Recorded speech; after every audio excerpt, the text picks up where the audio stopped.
അസ്സലാമു അലൈക്കും ഫ്രണ്ട്സ്. എൻ്റെ ഉമ്മ എപ്പോഴും എന്നോട് പറയാറുണ്ട്, നല്ല നേരവും ചീത്ത നേരവും ഉണ്ട് മോളെ എന്ന്.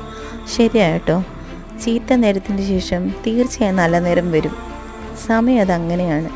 ചിരിച്ചതോർത്ത് കരയിപ്പിക്കുകയും ചെയ്യും, കരഞ്ഞതോർത്ത് ചിരിപ്പിക്കുകയും ചെയ്യും, അല്ലേ?